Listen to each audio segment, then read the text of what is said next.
الحمدللہ ہماری جامع مسجد فلاح PNT کالونی میں آثار قیامت و نصیحت گوشداری ہے۔ اس کی آج تیسری کلاس ہے اور علامات قیامت کے حوالے سے ہم سماعت کر رہے ہیں۔ قیامت کی دو علامتیں ہم نے سماعت کی تھی، ایک علامت کبریٰ اور ایک علامت صغریٰ۔ علامت کبریٰ جو بڑی نشانیاں ہیں، دجال کا آنا، یاجوج ماجوج کا آنا، حضرت عیسیٰ علیہ السلام کا نزول ہونا، حضرت امام مہدی کا ظہور ہونا، یہ بڑی نشانیاں ہیں۔ چھوٹی نشانیاں وہ بہت ساری ہیں جن میں سے ہم سماعت کر رہے تھے۔ تین ہم نے جو ہے پچھلی نشست میں سماعت کر لی تھی، جس میں نمازوں کا ضائع ہونا یہ بھی علامت قیامت ہے، سود کا عام ہونا یہ بھی علامت قیامت ہے، اور جوئے کا عام ہونا یہ بھی علامت قیامت ہے۔ اس پر تفصیلی ہم نے گفتگو کی تھی، اور اسی طرح آج بھی چند موضوعات ایسے ہیں جو قیامت کی نشانیوں میں سے ہیں، حدیث پاک ہیں، ان کی نشاندہی کی گئی ہے، اور وہ علامت صغریٰ میں سے ہیں۔ علامت کبریٰ کے حوالے سے ہم بعد میں بات کریں گے، پہلے صغریٰ کی جو نشانیاں ہیں وہ سماعت کر لیتے ہیں۔ میں نے آپ کو کل پچھلی نشست میں بتایا تھا کہ چھوٹے چھوٹے حادثات ملتے ہیں تو بڑا حادثہ بنتا ہے۔ تو یہ چھوٹی چھوٹی نشانیاں ہمیں قیامت کی طرف لے کے جا رہی ہیں، جو آگاہ کر رہی ہیں کہ اب بڑی نشانیاں آنے والی ہیں، اور پھر اس بڑی نشانی کے بعد جو قیامت ہے جس کا وعدہ اللہ نے کیا ہے وہ رونما ہوگی۔ چھوٹی علامتوں میں سے تین علامتیں ہم نے پڑھ لی تھیں، چوتھی علامت آج اس کے بارے میں اور سماعت کر لیتے ہیں۔ نبی کریم صلی اللہ علیہ وسلم نے ارشاد فرمایا تھا کہ قرب قیامت کے وقت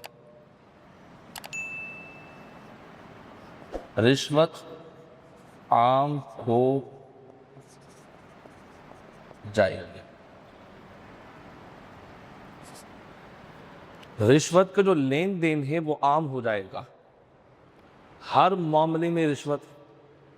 اگر آپ کسی بھی معاملے کے اندر چلے جائیں، لین دین کر لیں، تو کہیں نہ کہیں رشوت کا تقاضا ضرور کیا جاتا ہے، خاص کر جو سرکاری ادارے ہیں، یا اگر آپ کسی مشکل کا شکار ہیں اور آپ سمجھتے ہیں کہ فلاں کے شخص کے پاس جاؤں گا وہ میری مشکل حل کر دے گا، تو وہ پھر آپ سے رشوت کا تقاضا کرے گا۔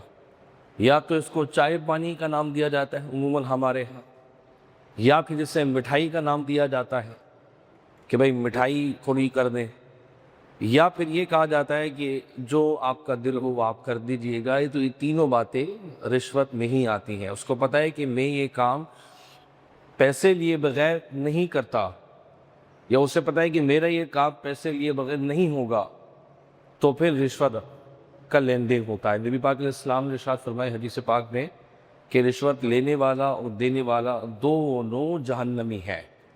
اچھا، رشوت ہوتی کب ہے؟ رشوت تب ہوتی ہے کہ جو شخص اپنا حق رکھتا ہے اور اس کو اس کے حق تک نہ پہنچنے دیا جائے، اور پہنچنے کے لیے بدلے میں کسی چیز کا تقاضا کیا جائے، تو اسے رشوت کہتے ہیں۔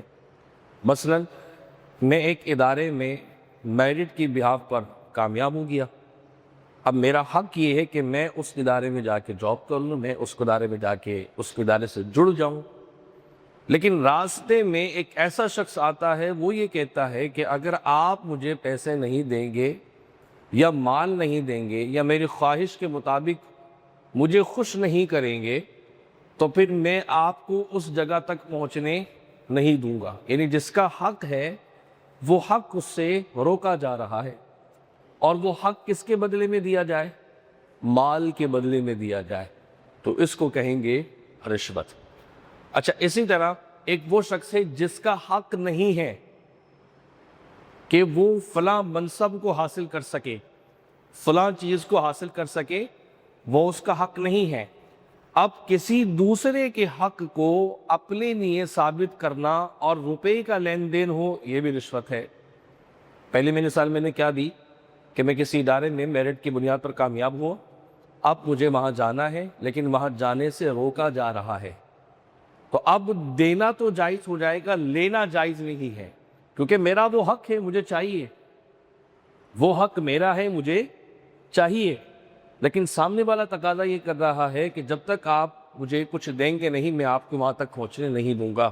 تو پھر علماء نے یہ اجازت دی ہے کہ جو صاحب حق ہے اسے اگر کوئی جان کر رشوت کے تقاضے کے لیے روک رہا ہے تو اس صورت میں اپنا حق حاصل کرنے کے لیے رشوت دی جا سکتی ہے، تو دینے والا گناہگار نہیں ہوگا، البتہ لینے والا گناہگار ہو جائے گا۔ اچھا، دینے والا گناہگار ہو، لینے والا بھی گناہگار ہو، صورت کون سی ہے؟ کہ کسی منصب کا میرا حق نہیں ہے، نہ میرے تعلیمی قابلیت ہے، نہ میرے پاس اسناد ہیں، نہ میں وہاں تک پہنچنے کے قابل ہوں، مگر میرے پاس رقم ہے۔ اب میں اس مال کے ذریعے اب اس منصب پہ پہنچ جاؤں جو منصب میرا ہے ہی نہیں، میں اس کا اہل بھی نہیں ہوں، اور یہ کسی اور کا حق ہے، یعنی جو اس کے لائق ہے وہ اس کا حق ہے۔ اب کسی اور کے حق کو مار کر اس کا حق اپنے لیے ثابت کرنا اور اس کے لیے پیسے دینا یا تقاضے کرنا کہ بھائی میں آپ کو اتنا دے دوں گا، آپ فلاں پوسٹ جو ہے یا فلاں منصب جو ہے فلاں ادارے میں میری جاب لگوا دیجئے، حالانکہ اس کے پاس جاب کی صلاحیت تعلیمی طور پر، کاغذی طور پر نہیں ہے، تو اب ایسی صورت میں لینے والا بھی گناہگار، دینے والا بھی گناہگار۔ عموماً ایسا ہوتا ہے گورنمنٹ ادارے میں جاب کرنے کے لیے چلے جاتے ہیں اور تعلیمی قابلیت کچھ ہوتی نہیں ہے، موٹی موٹی رقم کی رشوتیں دی جاتی ہیں اور وہ پھر اس ادارے سے جا کے جڑ جاتے ہیں، نوکریاں کر رہے ہوتے ہیں، اور ایسے میں پھر رشوت کے تقاضے ہوتے ہیں، رشوت لی بھی جاتی ہے اور دی بھی جاتی ہے۔ تو یہ عام ہے ہمارے ہاں، آج یہ بالکل عام ہو چکی ہے، اور ہر بندہ اپنے آپ کو اچھا پھر جب کبھی کوئی جرم سرزد ہو جائے تو اس جرم کو چھپانے کے لیے، اس جرم پر ہونے والی نافذ سزا سے بچنے کے لیے رشوت دی جا رہی ہوتی ہے۔ رشوت لینے والا لے بھی رہا ہوتا ہے، دینے والا دے بھی رہا ہوتا ہے۔ اس صورت میں دونوں حرام کے متراشی ہو گئے، یہ بھی حرام کام کر رہا ہے، وہ بھی حرام کام کر رہا ہے، اور آج یہ عام ہو چکی ہے۔ میں نے آپ کو کیا کہا، چائے پانی کے نام پہ بولا جاتا ہے، مٹھائی کے نام پہ بولا جاتا ہے، یار یہ تو ہمارا حق ہے، ہم نے آپ کو یہاں تک پہنچا دیا ہے، ہم نے آپ کو یہ کام کر دیا ہے۔ تو یاد رکھیے گا، اس طور پہ اگر رشوت کا لین دین کیا جائے تو یہ ساری صورتیں کیا ہیں، ناجائز ہوتی ہیں، اور اللہ کے نبی نے فرمایا تھا کہ قرب قیامت کے وقت رشوت جو ہوگی وہ عام ہو جائے گی۔ چھوٹے سے چھوٹا شخص جو ہے وہ پیسے کی بنیاد پر کام کروانے کو تیار ہے۔ اسپتالوں میں چلے جائیں، اگر آپ لمبی لائن سے جان چھڑوانی ہے تو آپ تھوڑے پیسے زیادہ دے کے اپنا نمبر آگے لگوا کے چلے جاتے ہیں، یہ بھی رشوت ہے۔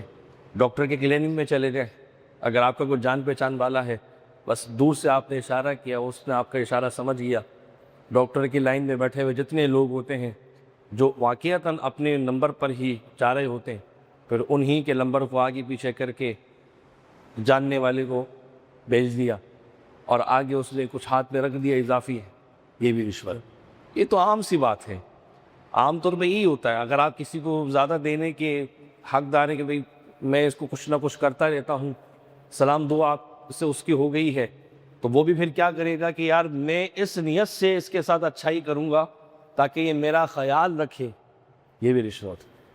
تو یہ تو بہت عام ہو گئی ہے، مذہبی حلقہ لے لیں، دنیاوی حلقہ لے لیں، کہیں نہ کہیں اس لد کے اندر لگے ہوئے ہیں، اور سرکار کا وہ فرمان عالی شان جس کے بارے میں اللہ کے نبی نے فرمایا تھا کہ قرب قیامت کے وقت جو ہے وہ رشوت عام ہوگی، اور وہ واقعتاً عام ہو رہی ہے۔ کچھ صورتیں ہیں جس کا میں نے بتایا آپ کو کہ وہ اس سے ان صورتوں پر جو ہے وہ شریعت مطہرہ کی پکڑ نہیں ہوتی۔ جیسے میں نے آپ کو بتایا کہ کوئی شخص امانت رکھتا ہے، مطلب اپنا حق رکھتا ہے، مگر اس کے حق تک اس کو پہنچنے نہیں دیا جا رہا، اور بیچ میں کوئی تقاضا کرتا ہے رشوت کا، تو لینا جائز ہو جائے گا، مگر لینے والا تب بھی گناہگار ہوگا، ٹھیک ہے۔ کچھ صورتیں جو ہیں وہ مستثنیٰ ہیں، بلکہ اس کے علاوہ حضور جان عالم صلی اللہ علیہ وسلم نے فرمایا ہے کہ قرب قیامت کے وقت چھوٹی علامتوں میں سے ایک علامت یہ ہے کہ امانت میں خیانت کی جائے گی۔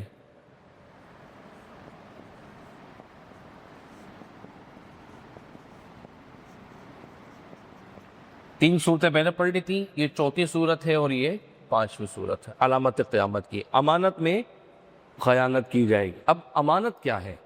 دیکھیں، ہمیں تو یہ سمجھ میں آتا ہے کہ میں نے یہ چیز اگر کسی کے پاس رکھوائی کہ بھائی اب یہ رکھ لیں، بعد میں آ کے میں لے لوں گا، تو اگر وہ اس چیز کو غلط استعمال کرتا ہے، اپنے ذات کے لیے استعمال کرتا ہے، کسی کے پوچھے بغیر اس کے جس کے لیے جو یہ مالک ہے، تو یہ خیانت کہلاتی ہے، ہمارے نزدیک یہی ہے۔ لیکن امام جلال الدین السیوطی الشافعی رحمۃ اللہ تعالیٰ علیہ اور آپ کے دیگر بزرگوں نے اس کی جو امانت کی جو ڈیفینیشن ہے اس کی چند صورتیں بیان کی ہیں۔ مثلا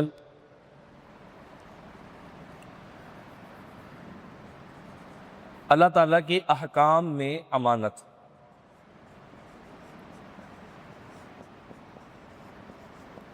امانت کی صورت کیا ہے؟ احکام الہی میں امانت، مثلا شریعت مطہرہ کے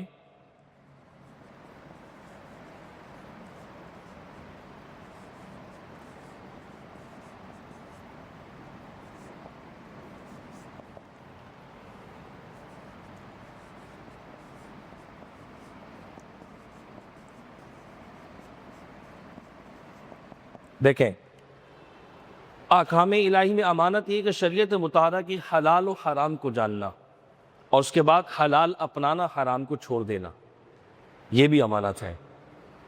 قرآن مجید حدیث پاک میں نبی کریم صلی اللہ علیہ وسلم نے فرمایا الحلال ما احل اللہ فی کتابہ والحرام ما حرم اللہ فی کتابہ۔ حلال وہ ہے جسے اللہ تعالیٰ نے اپنے قرآن میں حلال فرما دیا، اور حرام وہ ہے جسے اللہ نے اپنی کتاب میں حرام کر دیا۔ تو ہمیں اتنا علم ہو کہ ہم شریعت مطہرہ کے حلال کو حرام کو جانیں سمجھیں اور حلال کو اپنائیں، حرام کو چھوڑ دیں۔ اگر اس بات کا علم نہیں، نہ حلال کی تمیز نہ حرام کا پتہ، جو آ رہا ہے آنے دیا جائے، تو اب یہ کیا ہوگا؟ احکام الہی میں خیانت۔ انسان کی امانت یہ ہے کہ وہ اللہ کے بتائے ہوئے اصول کے مطابق اپنی زندگی کو گزر بسر کرے۔ تو احکام الہی میں امانت، حلال اور حرام کی تمیز، حلال کو اپنانا، حرام کو چھوڑ دینا۔ امانت کی دوسری صورت ہے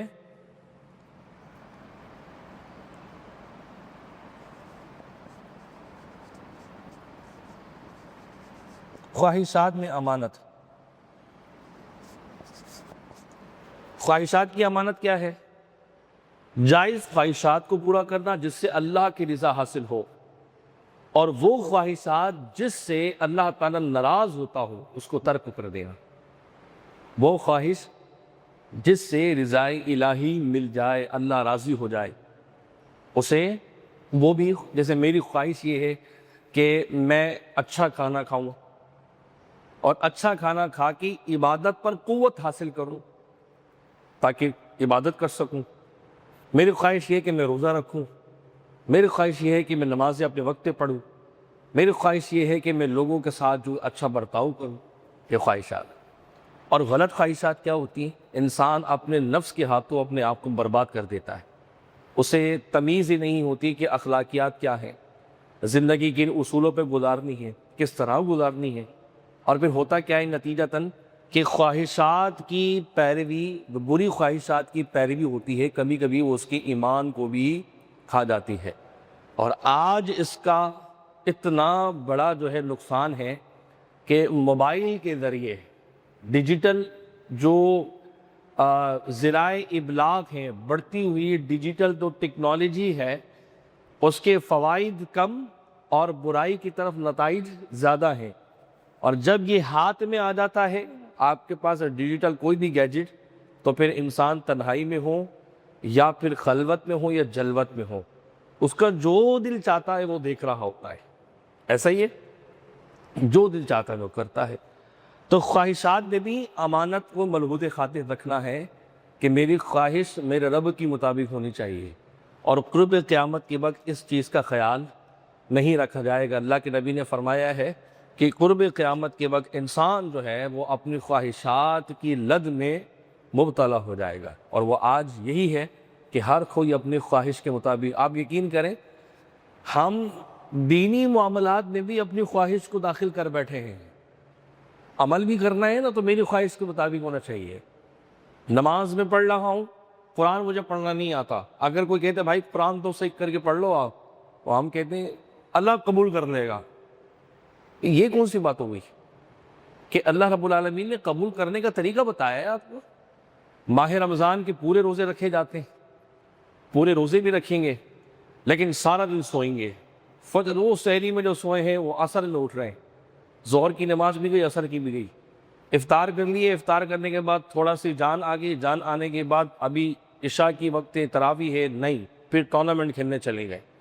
یعنی رمضان کے روزے رکھے جا رہے ہیں اپنی خواہش کے مطابق، تو عبادتیں بھی خواہش کے مطابق ہیں کہ میری خواہش یہ ہے کہ میں نماز کو ایسا پڑھوں، میری خواہش یہ ہے کہ میں ایسا کروں، تو ہم نے عبادتوں میں خواہش داخل کر دی۔ ہم نے یہ بھی نہیں دیکھا کہ اللہ تبارک و تعالیٰ جو ہے وہ کس طریقے سے چاہتا ہے کہ میرا بندہ میری رضا حاصل کرے، میرا بندہ میری عبادت کرے۔ اب حالانکہ یہ وہ جو بات کہہ رہا ہوں وہ جائز ہے، گناہ نہیں ہے، لیکن خواہش تو داخل ہو گئی نا۔ گرمی کا موسم ہے، نماز پڑھنے کے لیے آتے ہیں تو دل کرتا ہے کہ اے سی لگے ہوئے ہوں مسجد میں، ٹھنڈا ماحول ہو، اچھی نماز پڑھ لیں گے، ایسا ہی، اور کچھ دیر بیٹھ بھی جائیں گے مسجد میں، اور اگر یہ نہیں جلدی سے نماز پڑھی نکل گئے، بیٹھنے کا دل بھی نہیں کرتا۔ کیوں؟ کیونکہ اب نماز میں بھی خواہش لا سکتی ہے، حالانکہ یہ جائز ہے، میں یہ بات نہیں کر رہا، لیکن سمجھانے کی نیت سے بات کر رہا ہوں۔ اب جیسے مولا علی رضی اللہ تعالیٰ عنہ فرماتے ہیں کہ مجھے گرمیوں میں روزے پسند ہیں اور سردیوں میں رات کو اٹھ کر اللہ کی عبادت کرنا پسند ہے۔ گرمیوں کے روزے اور سردیوں میں رات اٹھ کر اللہ کی عبادت کرنا، اور یہ دونوں چیزیں نفس پہ بھاری ہیں۔ گرمی میں روزے رکھے نہیں جاتے اور سردیوں میں رات کو اٹھ کر عبادت کرنے کا جی نہیں چاہتا کہ کون اٹھے، کون گرم پانی کرے، کون ٹھنڈے پانی سے وضو کرے، اور یہ ساری کنڈیشن چلتی ہے۔ لیکن جو اپنی خواہشات کو اپنے رب کی رضا میں ڈھال دیتے ہیں پھر انہیں سردی گرمی کا کوئی فرق نہیں لگتا، بلکہ وہی کہتے ہیں کہ جس کام میں زیادہ مشقت ہے مجھے اپنے رب کی عبادت ویسے ہی کرنی ہے، اور ہم چاہتے ہیں کہ تسلی ہو جائے، ذرا سکون مل جائے، سکون کی عبادت کر لیں۔ بات سمجھ رہے ہیں؟ تو خواہشات کی پیروی ہوگی قرب قیامت کے وقت، وہ اللہ کے نبی نے فرمایا۔ اچھا، دوسری کیا ہے؟ خواہشات کی تیسری قسم ہے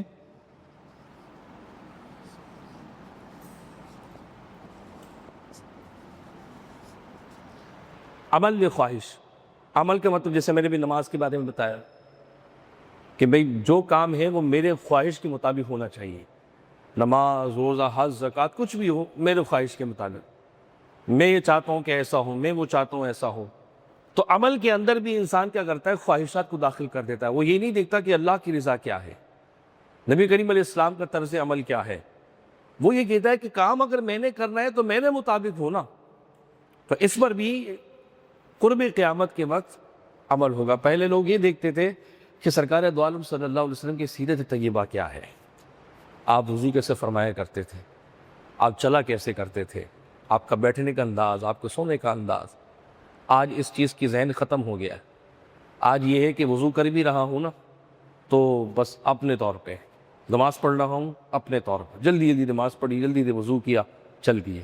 یہ خواہشات میں عمل میں آ جاتے ہیں۔ اچھا، اسی طرح حلال حرام کی تمیز نہیں ہے، کیا دیکھنا ہے، کیا سننا ہے، کیا نہیں کرنا ہے، کچھ پتہ نہیں ہے۔ اب کیا ہے عمل کے اندر؟ آپ کو پتہ ہے بزرگوں نے فرمایا ہے، امام غزالی رحمۃ اللہ تعالی علیہ فرماتے ہیں کہ عمل میں امانت یہ ہے کہ زبان سے جھوٹ نہ بولا جائے، آنکھوں سے گناہ نہ دیکھا جائے، کانوں سے برائی نہ سنی جائے، ہاتھوں سے برا نہ کیا جائے، ٹانگوں سے برائی کی جانب نہ چلا جائے۔ یہ بھی امانت ہے عمل کی، کہ جو اللہ نے اعضائے بدنیاں دی ہیں ہمیں، ان اعضائے بدنیاں سے بھی اللہ تعالیٰ کی اطاعت کو بجا لانا، کیونکہ قیامت کے دن تو یہ گواہی دیں گے نا۔ تو جس چیز کو اللہ نے دیا ہے اس کو اس کے حق میں استعمال کرنا یہ امانت، اس کے خلاف استعمال کرنا خیانت۔ اللہ تعالیٰ نے ہمیں جان کیوں دی ہے؟ اپنی عبادت کے لیے۔ تو امانت یہ ہے کہ ہم اس کی عبادت کریں، خیانت یہ ہے کہ عبادت سے ہٹ جائیں۔ امانت یہ ہے کہ آنکھوں سے اچھا دیکھیے اور برائی کی طرف لے کے جائیں گے، یہ خیانت ہے۔ کانوں کی خیانت، اچھا سنیں، برائی سنیں گے، گانے سنیں گے، فلمیں ڈرامے دیکھیں گے، راتوں کو تنہائی اپنی خراب کریں گے، یہ سب خیانت میں شامل ہے۔ تو عمل کے اندر بھی خیانت ہے۔ اچھا، چوتھی قسم خیانت کے معاملات میں خیانت۔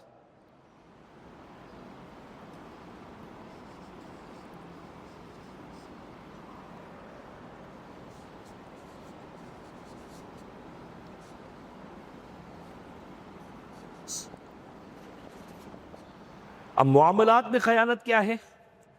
مثلا لین دین کے اندر جو عام طور پہ ہوتا ہے، کم تولنا، جھوٹ بولنا، دھوکہ دینا، سامنے سے اگر کوئی شخص تقاضا کر رہا ہے تو اس کو اس کے تقاضے کے مطابق بات نہ کرنا، یہ معاملات میں ہے۔ میرے ساتھ کوئی شخص سامنے کھڑا ہے، میں اچھا اچھا کر کے اس کو دکھا رہا ہوں، جیسے ہی وہ میرے معاملے میں پھنس جائے تو پھر کیا کرتا ہوں، اس کے ساتھ اس کو ستانا شروع کر دیتا ہوں۔ جو چیز کا وعدہ کیا وہ چیز اس تک نہیں پہنچتی، جس چیز کے بارے میں کہا وہ چیز اسے نہیں دی جاتی، اس سے کوئی مختلف دی جا رہی ہوتی ہے، تو یہ معاملات کے اندر خیانت کہلاتی ہے۔ اب معاملات میں خیانت جھوٹ بھی آ سکتا ہے، دھوکہ بھی آ سکتا ہے، تجارت میں اکثر ہوتا ہے ایسا۔ تو آپ کے سامنے کھڑا ہوا چیز خرید رہا ہے، اس کا یہ حق ہے کہ جو آپ نے کہا ہے ایز اٹ از آپ نے وہی چیز دینی ہے، وہی چیز آپ نے دینی ہے۔ اور یہ آپ تجارت میں آپ کی امانت ہے، اس کے بھروسے آپ کی زبان جو آپ کہہ رہے ہیں اسی پر چیز کو دینا، اور اس سے آپ جب اپنے تقاضوں کے مطابق پیسے لے رہے ہیں تو چیز بھی اسی کے تقاضوں کے مطابق ہونی چاہیے۔ لیکن یہاں عموماً خیانت ہوتی ہے، خاص کر ڈیجیٹل جو پلیٹ فارم ہیں تو چیزیں خرید و فروخت کرتے ہیں، میں کسی کا نام نہیں لیتا، آپ سب کے سامنے ہیں۔ آپ نے کوئی چیز آن لائن آرڈر کر دی، اب کمپنی اگر آپ سے وہ چیز آپ کو آپ کی تقاضوں کے مطابق بھیج رہی ہے تو ٹھیک ہے، لیکن عموماً کیا ہوتا ہے، کمپنی جو ہے وہ 2 نمبر چیز بھیج دیتی ہے عام طور پہ۔ کبھی تو ایسا بھی ہوتا ہے، اللہ معاف کرے، کہ چیزیں بالکل جعلی نکلتی ہیں۔ بات ہوئی تھی شوز کی اور نکل رہا ہے شیمپو، کپڑوں کی بات ہوئی تھی اور نکل رہے اس کی جگہ کاغذ، اس کی جگہ جو ہے وہ تھیلیاں نکل رہی ہیں۔ اچھا، ریفنڈ کا کوئی اصول ہی نہیں ہے جس کے سامنے ہم کلیم کر سکیں کہ کیا ہوا ہے۔ اچھا، چیز آئی ہے لیکن جو ہم نے سلیکٹ کی تھی وہ نہیں، کوئی اور آ گئی۔ تو آن لائن پرچیسنگ میں یہ زیادہ تر جو ہے غلطیاں ہوتی ہیں اور ہو بھی رہی ہیں۔ تو اس طرح سے ڈیجیٹل خیانت بھی بڑھ گئی ہے معاملات کے اندر۔ عام طور پہ ہم اور آپ تو کر رہے تھے، لیکن کمپنیاں بھی اب کیا کرنے لگی ہیں، لوگوں کے جذبات سے کھیل کر امانتوں میں خیانت کرنا۔ امانت یہ ہے کہ جب آپ کی کو رقم دے دی گئی ہے تو آپ کا کام یہ ہے کہ آپ اس رقم کے مطابق وہ چیز کو اس کے حوالے کر دیں، یہ خیانت ہے۔ اچھا، اسی طرح رسول کریم علیہ السلام نے علم میں خیانت کے بارے میں فرمایا۔ کس میں؟ علم میں خیانت۔ آقا کریم علیہ السلام فرماتے ہیں کہ ان تمام خیانتوں سے سب سے بری خیانت یہ ہے علم کو چھپانا۔ کوئی بات آپ کو پتا ہے تو آپ کا حق ہے کہ آپ دوسرے کو بتائیں، اچھائی کا حکم دے، برائی سے روکے۔ جان کر کہ آپ کو پتا ہے کہ یار میں یہ جو کام شخص کر رہا ہے یہ برا کر رہا ہے، اور میں اسے اگر یہ کہوں گا کہ بھائی آپ نے جو کام کیا یہ غلط کام کیا ہے، اور میرے کہنے پر یہ مان جائے گا، تو اب آپ اس بات کے امین ہیں کہ آپ صحیح بات اسے بتائیں اور صحیح بات کی اسے علم دیں۔ اگر آپ اس علم کو چھپائیں گے تو اللہ کے نبی نے فرمایا سب سے بری خیانت علم کی بات کو چھپانا ہے۔ علم بڑھانا ہے، دینا ہے، اور یہ علم تو ایسا ہے جتنا آپ بانٹیں گے یہ اتنا بڑھتا ہے۔ یورپ کی تباہی کا سب سے بڑا عمل دخل کیا تھا؟ ان کے پادریوں نے علم چھپایا۔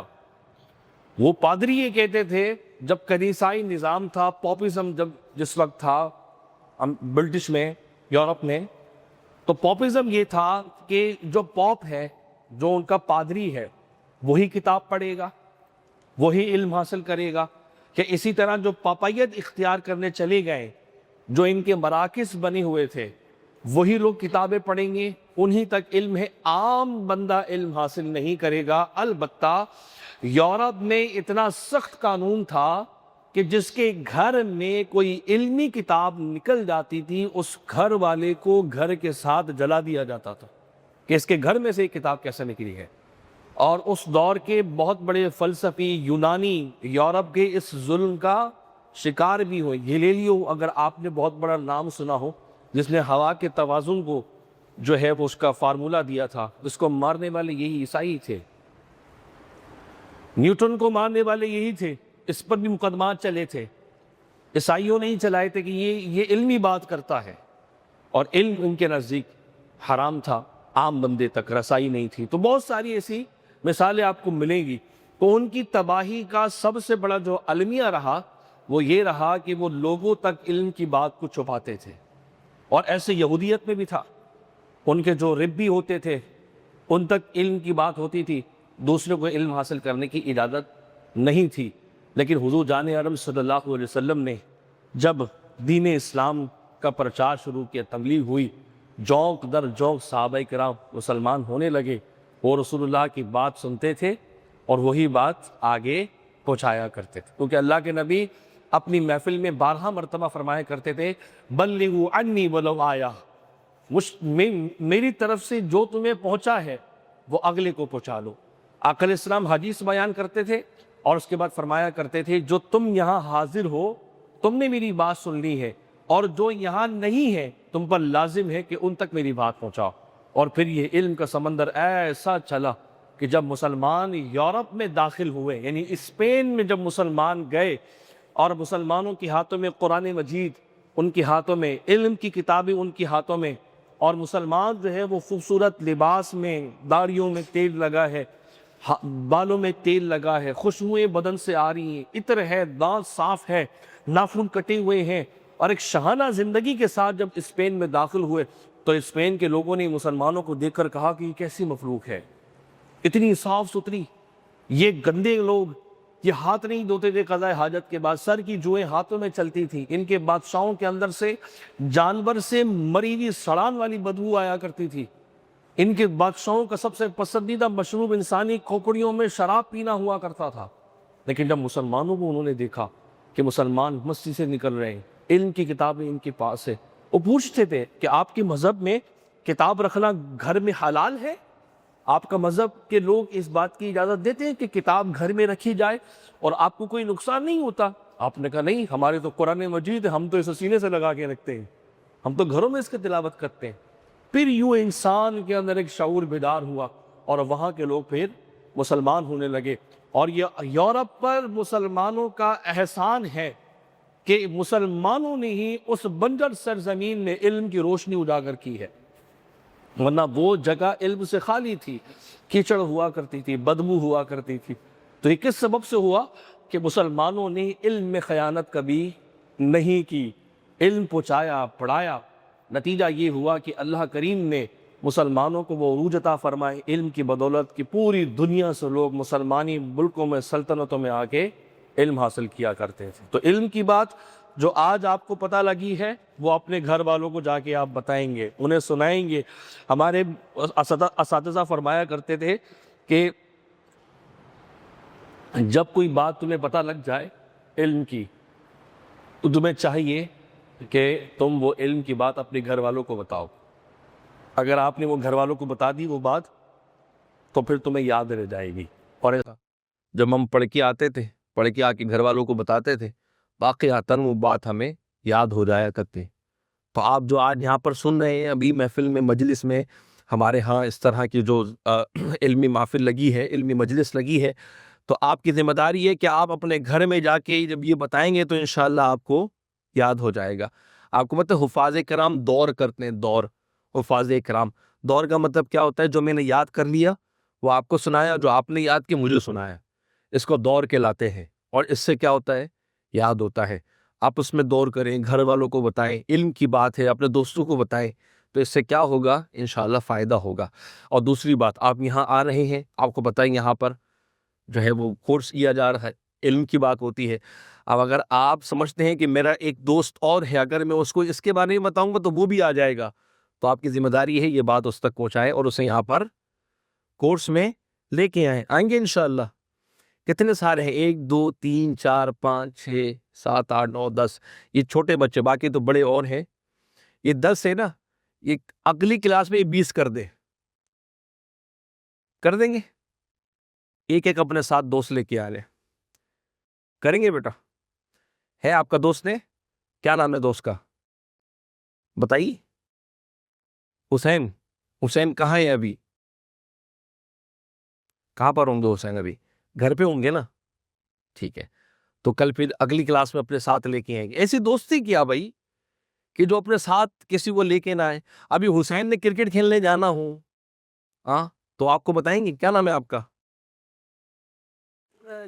عقیل، تو بولیں گے نا عقیل چل رہا ہے میرے ساتھ، تو آپ کے بولے چلیے آج چلتے ہیں۔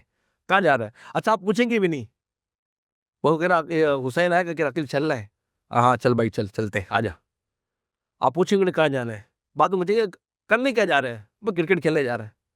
تو پھر آپ ایسی حسین کو ہی ہے. دوستی میں مزہ تو تب ہے نا کہ پتہ لگے کہ یار حسین آپ کے ساتھ آ رہا ہے. آپ کے دوست کون ہے؟ علی. کہاں ہے علی؟ نہیں آپ کے ساتھ تو نہیں ہے نا. تو پھر علی کو لے کے آئیں گے آپ؟ لائیں گے علی کو؟ اگر علی آپ کو کہے کہ یہاں جانا ہے آپ جائیں گے علی کے ساتھ؟ جائیں گے نا، آپ کا دوست ہے. تو پھر وہ آپ کے ساتھ کیوں نہیں آیا؟ ہاں بھائی آپ کا دوست کون ہے؟ ابراہیم. کہاں ہے ابراہیم؟ گھر پہ ہوگا. تو اگر دوستی ہے تو پھر آپ کو ابراہیم کو لے کے آنا پڑے گا. پھر تو سمجھو کہ یہ دوستی دنیا کی اور بیکار ہے. دوستی وہ کہ جو ابراہیم یہاں آ کے بیٹھے اور آپ کے پیچھے پیچھے پڑھے، یہ دوستی ہے. اور اگر دوستی ہو صرف یہ کہ بھائی ادھر چلے گئے ادھر چلے گئے، یہاں بیٹھ کے راتیں کالی دن کالے کر لیے وہاں بس، تو پھر یہ دوستی دنیا کی بیکار ہے. امانت یہ ہے کہ جب آپ کی دوستی ہے تو آپ علم سیکھ رہے ہو تو اپنے دوست کو بھی لے کے آؤ گے. آپ کے دوست کون ہے؟ جواد. کہاں ہے جواد؟ ہاں گھر پہ ہیں. تو اب یہ تو مزہ نہیں ہے نا، یہ تو دوستی نہیں رہی نا.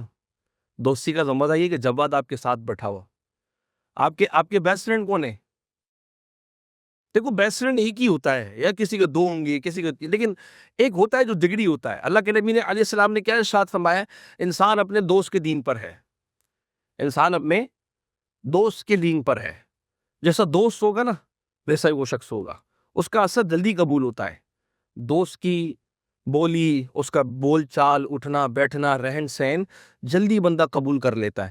بھائی سگریٹ پینا جو شخص پی رہا ہے وہ ماں کی گوشت سے پی کے تو نہیں آیا نا، یا ابا جی نے کہا کہ بیٹا یہ پیو بڑی مزے کی چیز ہے آپ کو صحت ملے گی، اس میں یہ نیوٹریشن پائے جاتے ہیں، اس میں یہ وٹامنس پائے جاتے ہیں. ایسا ہی ہے. کس نے لگے سگریٹ پینا؟ دوست نے بھائی. وہ کہتے نہیں چلا ٹرائی کرنے، کچھ نہیں ہوتا، دو ٹھسکے لگیں گے، ایسے کھینچ ایسے اتار، یوں پیتے ہیں ایسے جلاتے ہیں، یہ ٹرک بتائی دی ہے. اب نتیجہ کیا ہوا؟ وہ دو چار پیتے پیتے پیتے پیتے وہ سگریٹ کا عادی ہو گیا. چھالیاں کھاتے ہیں تو امی نے چھالی کھانا خود سے کہی بیٹا تو چھالی کھا، یہ لے آج کھانا نہیں، آج چھالی پکے گی. آج سے دوست نے کھلانا سیکھائی ہے نہیں. چھالیاں بھی دوست نے ساتھ کھلائی. گٹکے پان بھی دوستی لگاتے ہیں، اما ابا تو لگاتے ہی نہیں کہ بیٹا تو یہ کھا لے. تو جب دوست سے اتنا سیکھ رہے ہیں کہ ہم اپنی صحت کو بھی داؤ پہ لگانے کو تیار ہیں، وہ جو کھا رہا ہے نہیں بھی کھا رہا ہوں، جو وہ پی رہا ہے نہیں پی رہا ہوں. علم کی طرح جب میں نمازی ہوں، میں علم سیکھنے جا رہا ہوں، پڑھنے جا رہا ہوں، تو پھر وہ کیوں نہیں آ رہا آپ کے ساتھ؟ پھر وہ کیوں نہیں پڑھ رہا آپ کے ساتھ؟ تو کیا کرتے ہیں، لے کے آئیں گے انشاءاللہ. آپ کا نام کیا ہے؟ حسین. آپ کے دوست کون ہیں؟ ابیب. بیرین. بیرین نام ہے. اچھا بیرین، یہ کون سا نام؟ بحرین ہوتا ہے. چلیں دو بھی. تو بیرین آپ کے دوست ہیں؟ اچھا کہاں ہیں وہ؟ کیا گھر پہ؟ اچھا دور رہتے ہیں. تو کیا بولو دور رہتے ہیں تو آپ اگر بولو تو ہفتے میں ایک بار آپ سے آپ کے پاس نہیں آئیں گے؟ آئیں گے نا. آپ کے دوست کون ہے بھائی؟ مطلب آپ کا کوئی دوست نہیں آیا ہے؟ وہ یہ تو بولے کیا میرا دوست میرے ساتھ بیٹھا ہوا ہے. ہاں چلو جو آپ کے دوست ہیں، لیکن آپ نے تو نام کچھ اور بتایا. جی آپ نے نام نہیں بتایا، کیا نام ہے آپ کے دوست کا؟ رضا. کا ہے؟ چلو جی ایک مثال مل گئی. دیکھ یہ دیکھیں نا رضا. آپ کا نام کیا ہے؟ رضا. حذیفہ. دوست کو لے کے آئیں گے جی. نیت کر لی. ہاں تو دوستوں کو بھی لے کے آئے نا بھئی، فائدہ ہی ہوگا نا. علم والی بات پڑی نا، علم میں خیانت کا مطلب کیا ہے؟ میں سیکھ رہا ہوں اس کو نہ سکھاؤں. دیکھیں بھائی ماشاءاللہ رضا اور یہ حذیفہ، یہ دونوں دوست بیٹھے میں. دیکھیں نا یہ بھی آئے تو یہ بھی آئے. یہ دوستی ہوتی ہے. نماز پڑھنے میں آؤں تو میرا دوست بھی ساتھ آئے. دوستی اچھی ہونی چاہیے. باقی ادھر ادھر کی دوستیاں اور یہ سب یہ وقت کا بزیا ہے اور مطلب تباہی ہے بس. ٹھیک ہے لے کے آئیں گے انشاءاللہ. دوستوں کو لے کے آئیں گے. آج 10 کے نام نہیں رہی، کل 20 ہونے چاہیے اگلی کلاس میں. جی آپ کا کزن ہے پھر تو اور اچھی بات ہے، پھر تو ابو کو شکایت بھی لگا سکتے ہو، بھائی میں پڑھنے جا رہا ہوں، یہ پڑھنے نہیں جا رہا، اس کو مار کے بھیجے، پھر تو اور مزہ آئے گا. ٹھیک ہے، لے کے آئیں گے انشاءاللہ. 10 سے 20 ہونے چاہیے کہ پھر 30 بھی ہونی چاہیے نا. اور یہاں پر بھی بیٹھ کے دوست بنا لیں، نئے نئے دوست بنائیں. ان میں سے آپ کے کوئی دوست بیٹھا نہیں بیٹھا نا، دوستی کرے نا، اچھی دوستی ہونی چاہیے. یہ بھی دوست ہیں آپ کے، یہیں بنے، یہیں پر ہی بنے. دیکھو اچھی جگہوں پر بیٹھ کے اچھے دوست بنانے چاہیے. علم کی باتیں ہوں، کیا سیکھا کیا پڑھا بتاؤ. نیکسٹ کلاس جب ہوگی تو اس سے پہلے ہی آپ سب کہیں بیٹھ جائیں، مل لیں، قریب ہوتے ہیں تو پتہ کرنے بھی اگلی کلاس میں ہم نے کیا سنانا ہے، پچھلی کیا پڑھا تھا. کریں گے انشاءاللہ. اللہ تعالیٰ عمل کی توفیق دے.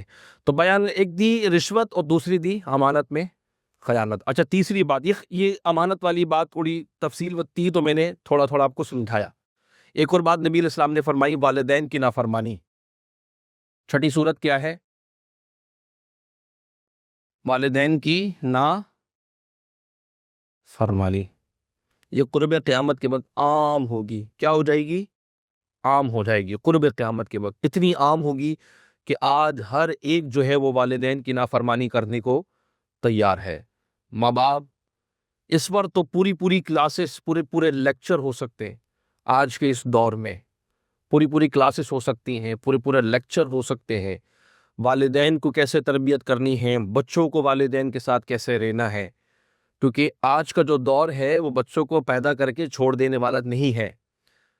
آج ہم اپنی آسانیوں کے لیے اپنے بچوں کے مستقبل کو، ان کی اخلاقیات کو داؤ پہ لگا رہے ہیں.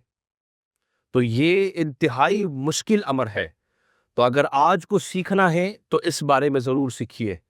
نبی کریم صلی اللہ علیہ وآلہ وسلم ارشاد فرماتے ہیں کہ رب کی رضا والد کی رضا میں ہے اور رب کی ناراضی والد کی ناراضی میں ہے. ہم نے تو والد کو سنتے ہی نہیں ہے، ان کا تو فون بھی نہیں اٹھاتے ہم. اگر دوستوں میں بیٹھے ہوئے ہوں، ابو جی نے فون کر دیا ہو تو سائلنٹ پہ لگا دیں گے، اٹھائیں گے نہیں. اماں کا فون نہیں اٹھائیں گے. بھائی کوئی بات کرنی ہوگی، کوئی مشکل ہوگی، بات سمجھ رہے؟ تو یہ نافرمانی ہے.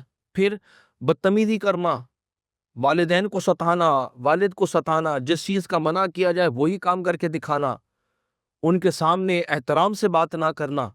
رسول کریم علیہ الصلوۃ والسلام نے ارشاد فرمایا ہے کہ قبر کے اندر جب ماں باپ کا نافرمان جائے گا تو قبر اس کی ہڈیوں کو توڑ دے گی اور یہ کہے گی کہ جو اپنے ماں باپ کی نہیں سنتا وہ میرے اندر لا رہا ہے، وہ پسند ہی نہیں ہے وہ شخص. حضور جان عالم صلی اللہ علیہ وسلم فرماتے ہیں کہ قیامت میں اللہ تعالیٰ تمام گناہوں کی سزا دے گا، لیکن ماں باپ کی نافرمان کو دنیا ہی میں سزا مل جاتی ہے. دنیا میں سزا مل رہی ہوتی، اس کی عزت نہیں ہوتی، لوگ اس کے قریب نہیں جاتے کیونکہ اس نے والدین کا دل دکھایا ہے.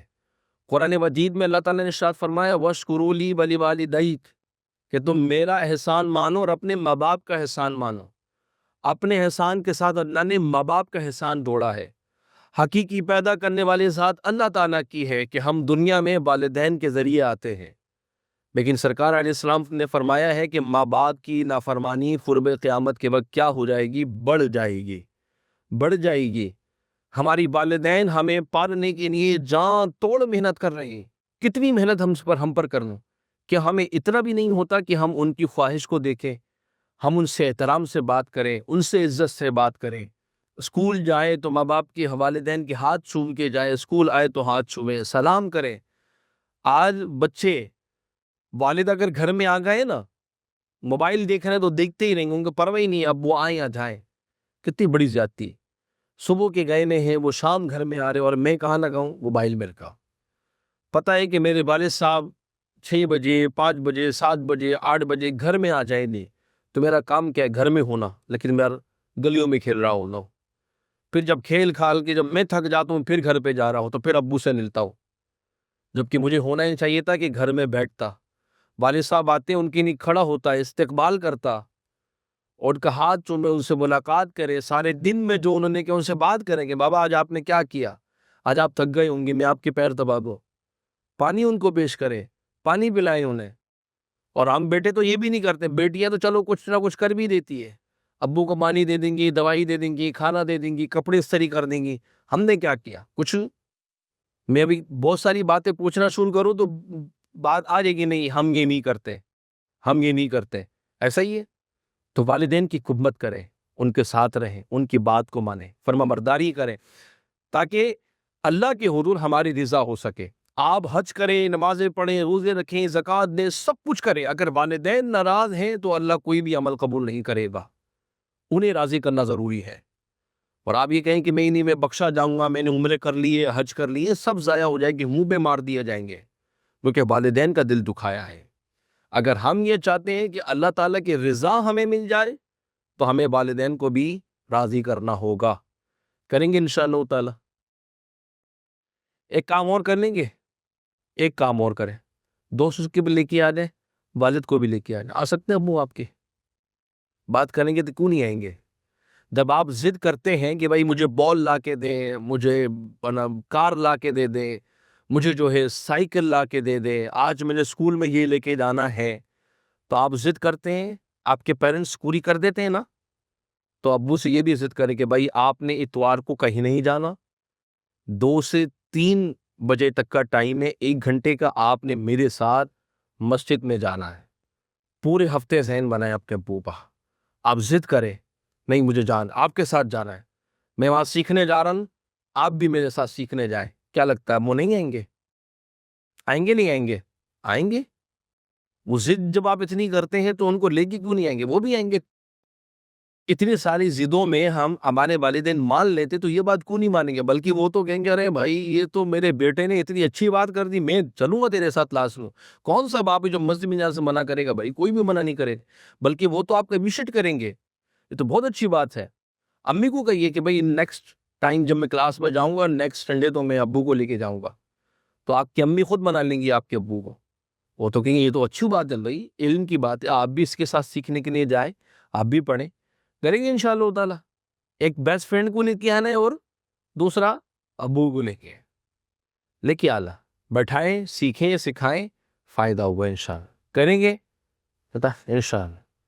ڈر لگ رہا ہے ابو سے بھی، سوچ میں پڑ گیا ابو تک کیسے بات جائے گی، ڈر لگ رہا ہے کیا؟ یہ سوچ رہے کہ اب دوست تک صحیح ہے، یہ ابو تھوڑا زیادہ ہو گیا۔ میں کہہ رہا ہوں کوشش کریں، کوشش کریں، علم کی بات ہے۔ صحابہ کرام نے اپنے والدین پر کوششیں دی ہیں صاحب ایمان ہونے کے لیے۔ حضرت سعد رضی اللہ تعالی عنہ یہ مسلمان ہوئے تو ان کی ماں نے ان سے بات کرنا چھوڑ دی تھی، یہ مسلمان کیسے ہوتا ہے، حتیٰ کہ کھانا چھوڑ دیا ان کی والدہ نے۔ تو آپ نے اپنی والدہ کو کہا کہ اگر آپ یہ تقاضا کریں گی کہ میں اسلام چھوڑ دوں اور اپنے آپ کو مشکل میں ڈالیں گی تو آپ یاد رکھیے اگر آپ بھوکی رہ کر انتقال بھی کر جائیں گی نا، مجھے پرواہ نہیں ہے، میں ایمان نہیں چھوڑوں گا۔ جب ان کی والدہ نے یہ دیکھا نا کہ اتنا سخت میرا بیٹا ہے اور مطلب اتنی سخت طریقے سے جو ہے وہ اسلام پر پیروی کر رہا ہے اور اسلام کی حقانیت ان پہ اتنی روشن ہو گئی ہے، تو ماں نے کہا کہ چلو پھر مجھے بھی پڑھاؤ اس کے بارے میں، وہ ہے کیا؟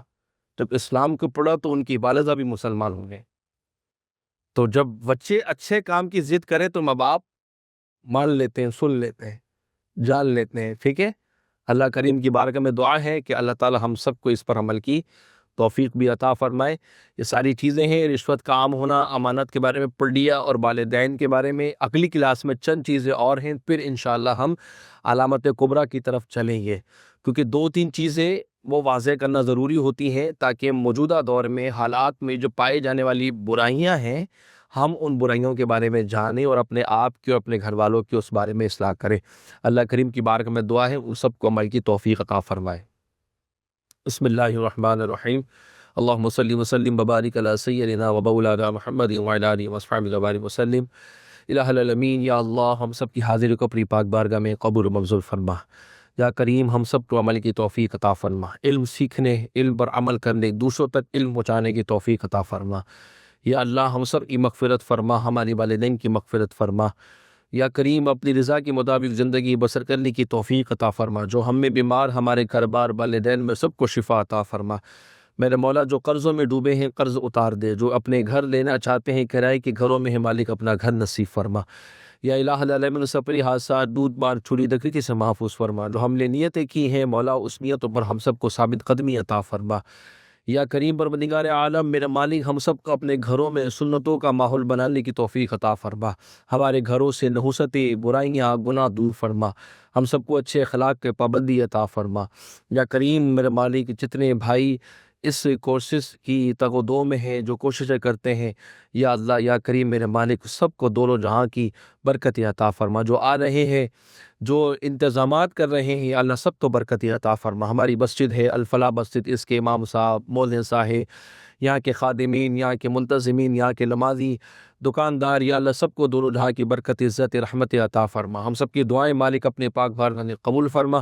وصلی اللہ تعالی علی خیر خلقہ محمد وعلی آلہ واصحابہ اجمعین۔